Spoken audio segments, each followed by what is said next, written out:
Yo!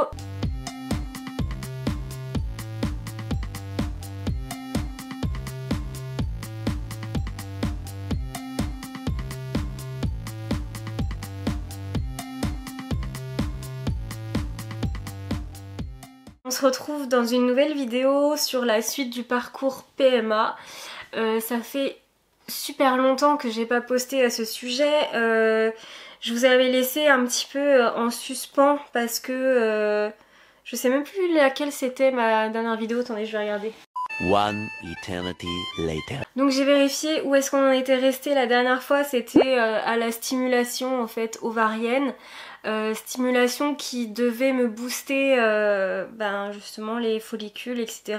pour faire une ponction. Donc la ponction, c'est prélever les follicules qui seront ensuite mis en culture avec le sperme du conjoint pour voir s'il y a des embryons. Je vais vous expliquer pourquoi ça a mis tant de temps à faire cette suite.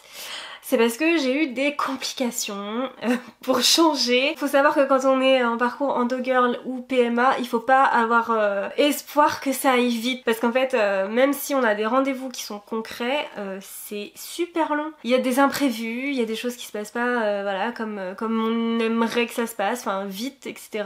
Moi, il s'est trouvé que ma ponction a été faite après ma stimulation en juin, donc une ponction moi j'ai eu sous anesthésie générale à cause de l'endométriose et à cause surtout d'un kyste que j'ai sur l'ovaire qui fait à peu près 11 cm.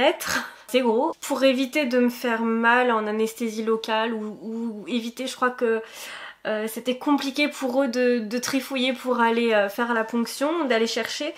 Donc ils m'ont mise en anesthésie générale. Donc en fait je crois que j'étais rentrée le matin, fin de journée j'étais sortie quoi. Ça s'est bien passé. Ce jour même ils m'ont dit que le transfert n'allait pas pouvoir se faire dans les prochains jours parce que ma muqueuse était pas en bon état. Ils savaient pas dire si c'était à cause de la stimulation ou à cause de l'endométriose. Donc en gros ils m'ont dit que pour le transfert c'était mort, que là les follicules qui allaient être prélevés allaient être mis en culture et congelés. Ils ont réussi à prendre 6 follicules, donc ils ont dit c'était pas énorme mais c'est quand même bien pour une femme qui a de l'endométriose. Moi j'avais un taux assez bas et surtout j'avais un ovaire qui avait bien été charcuté lors de l'opération, donc on pouvait pas trop compter dessus. Donc en gros il y avait qu'un ovaire qui pouvait être productif, on va dire ça comme ça. J'ai eu mon cycle de règles super rapidement après.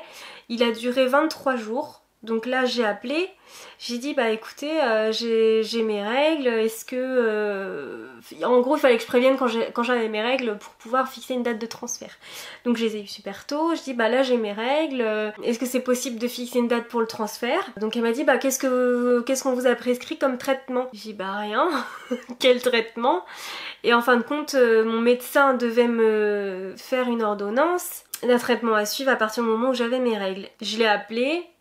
Sauf que il a mis 15 jours à m'envoyer une ordonnance et en fait pendant ces 15 jours là moi je harcelais, je disais bah là j'ai mes règles donc là si mes règles s'arrêtent je perds un mois, il va falloir encore que j'attende un autre cycle pour pouvoir faire le transfert. Enfin ça paraît rien mais quand on est en désir d'enfant et que là ça devient de plus en plus concret, on a envie de le faire ce transfert. Puis il m'a dit ah bah si je vous ai pas envoyé les ordonnances c'est parce qu'en fait j'hésite.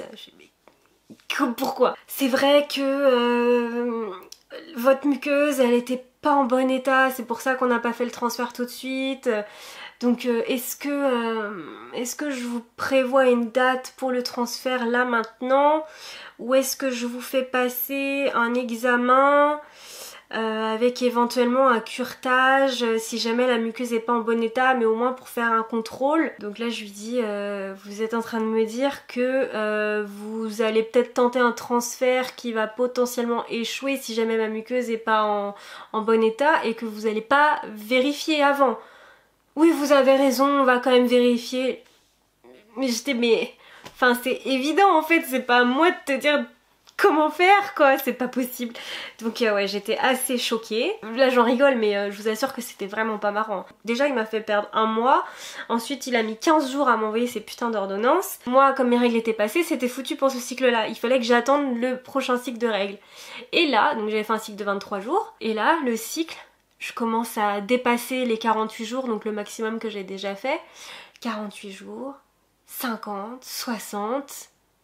Je commence à rappeler, je fais est-ce qu'on pourrait pas déclencher les règles. Donc alors moi mon médecin il était plus disponible, il était je sais plus burn-out ou je sais pas quoi. Donc j'appelle le centre PMA qui m'ont dit bah c'est pas à nous de prendre la décision, il faudrait avec votre médecin. Mais je fais bah ouais mais là il est en arrêt donc est-ce que je peux déclencher mes règles avec du Dufaston. Enfin je sais que j'en ai à la maison mais moi je voudrais la posologie puis je voudrais qu'on me dise que c'est ok en fait de le faire. Donc elle m'a conseillé d'attendre encore un petit peu. Et puis ben passe 70 jours, 80, donc je rappelle, je fais là par contre c'est long. J'ai l'impression que mon corps il s'est mis en pause et que ça va jamais s'arrêter, je vais jamais avoir mes règles. La ponction était en juin, donc dites-vous que 23 jours après mon premier cycle, et là j'étais encore à 80 tout, donc les mois ils défilaient quoi. Et donc je me suis dit bon ben comment ça va se passer, comment ça va se terminer, et là ils m'ont dit oui bah dans ces cas-là, prenez bien le Dufaston, machin, donc ils m'ont mis un traitement pour déclencher les règles, et en gros dès que j'avais les règles, il fallait que je les appelle. Et à partir du moment où je les ai appelés, j'ai eu enfin une date de transfert. Et ma date de transfert était au 12 octobre. On va revenir en arrière. Pour la culture des follicules, sur les 6, il y en a 3 qui ont donné des embryons qui étaient bien. Ils ont voulu remettre les 3 autres en culture pour voir, et les 3 là sont pas développés, donc voilà, ils sont morts, on peut pas compter dessus. Donc j'avais quand même 3 embryons sur cette ponction en juin. Donc j'ai eu le transfert le 12 octobre, et à partir de là, il fallait attendre 15 jours interminables pour faire une prise de sang. La date à laquelle je devais faire la prise de sang, ça tombait un dimanche, donc du coup il fallait que j'attende le lundi. C'est horrible hein, quand c'est un jour de plus. Le samedi qui était précédent ce lundi-là où je devais faire ma prise de sang pour vérifier si j'étais positive en grossesse ou pas. J'ai décidé de faire un test de grossesse, pas malade hein, mais ouais fatiguée, mal au sein, et puis ça tirait. Je sentais que c'était pas mon kyste. Et donc là j'ai commencé à faire un test de grossesse. J'étais toute seule à la maison, enfin à l'appart, et j'ai vu une deuxième barre apparaître, et là j'ai dit mais... J'étais comme ça, non, mais c'est pas possible. Mais non, mais c'est pas possible. Alors je dis non, mais en fait j'étais trop contente. Enfin, trop contente, et en même temps je me dis ouais, fais gaffe, il y a des faux positifs et tout. Toujours pas négative, mais vas-y, avant de te réjouir complètement, attends d'être sûre quoi. Et du coup, je commençais à regarder la barre et je fais non mais... En fait là ça a foncé hyper vite. D'habitude ça fonce même pas un petit peu, c'est genre c'est blanc quoi. Les symptômes de l'endométriose peuvent être hyper représentatifs des symptômes de grossesse. Donc des déceptions, et des déceptions j'en ai eu, j'en ai pleuré sur des tests parce qu'ils étaient négatifs alors que j'avais tous les symptômes d'une grossesse et c'était pas le cas. Donc ouais, là j'ai j'ai halluciné. J'y crois pas.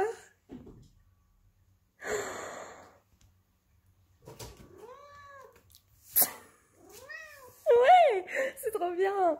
Et j'ai décidé d'aller tout de suite... En fait dans ma tête c'était je vais faire toute une mise en scène pour aller annoncer à mon chéri et tout ça. Et en fait j'avais pas la patience, je me suis dit non j'ai trop envie de lui dire maintenant. Donc je suis allée le voir sur notre chantier, j'ai dit tu peux descendre s'il te plaît. J'avais emballé le petit test dans un papier cadeau mais vraiment mal fait avec 2 bouts de scotch et tout.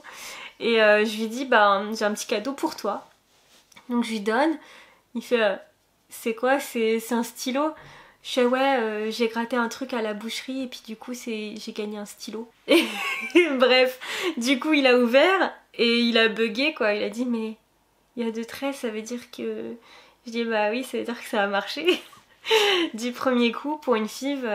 Il y a eu un moment de flottement, on s'est pris dans les bras et tout, enfin c'était hyper fort comme moment.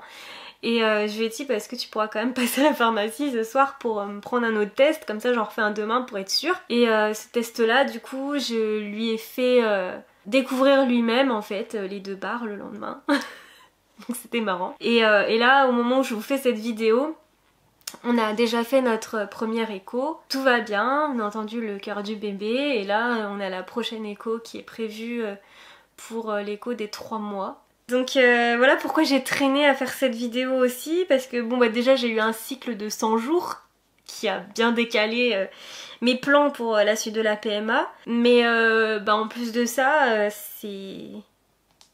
Ouais, c'est une belle aventure quoi. Puis bon, on voulait pas en parler avant d'être sûr. Je m'attendais pas à ça, on a énormément de chance. Après, on espère que tout va bien aller. Puis voilà quoi, un mini Nana LK ou une mini Nana LK quoi. Comme si c'était pas assez déjà une.